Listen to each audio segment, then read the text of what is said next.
রাজবাড়ীর দৌলদিয়া ফেরিঘাটে পদ্মায় বাসডুবির ঘটনায় মৃত্যুর সংখ্যা বেড়ে ২৫ জনে দাঁড়িয়েছে।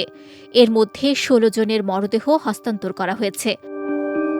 বৃহস্পতিবার ভোরে রাজবাড়ী সদর হাসপাতাল সূত্রে এই তথ্য জানা গেছে। ডুবে যাওয়া বাস থেকে উদ্ধার করা মরদেহের মধ্যে নারী ১১ জন, শিশু ৮ জন ও পুরুষ ৪ জন। এই ঘটনায় এর আগে দুজনকে উদ্ধার করে গোয়ালন্দ উপজেলা স্বাস্থ্য কমপ্লেক্সে নিয়ে যাওয়া হলে চিকিৎসক তাদের মৃত ঘোষণা করেন। এর আগে বুধবার রাত ১১:১৫টার দিকে বাসের একটি অংশ দৃশ্যমান হয়।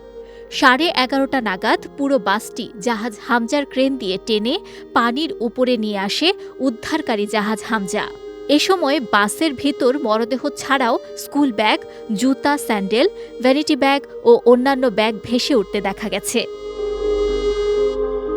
এদিকে রাতে দুর্ঘটনাস্থল পরিদর্শনে গিয়ে নৌপরিবহন প্রতিমন্ত্রী মোহাম্মদ রাজীব আহসান সাংবাদিকদের বলেন, রাজবাড়ী জেলার অতিরিক্ত ম্যাজিস্ট্রেটের নেতৃত্বে একটি তদন্ত কমিটি গঠিত হয়েছে। তারা ৩ কার্যদিবসের মধ্যে রিপোর্ট দিবেন।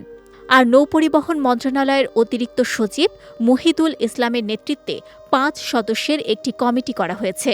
তারাও ৩ দিনের মধ্যে প্রতিবেদন দেবেন। এর আগে বুধবার বিকেল ৫:১৫টার দিকে দৌলতিয়া ঘাটে নদী পাড়ি দিতে অপেক্ষমান ঢাকাগামী যাত্রীবাহী সৌহার্দ্য পরিবহনের একটি বাস নিয়ন্ত্রণ হারিয়ে পন্টুন থেকে পদ্মা নদীতে পড়ে যায়।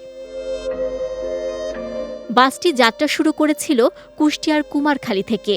ঢাকার উদ্দেশ্যে বাসটির ছাড়ার সময় মাত্র ৬ যাত্রী ছিলেন। এরপর একে একে বিভিন্ন কাউন্টার থেকে যাত্রী ওঠানো হয়। সব মিলিয়ে বাসটিতে কমপক্ষে ৫০ জন যাত্রী ছিলেন। বিজয় টিভি নিউজ ডেস্ক।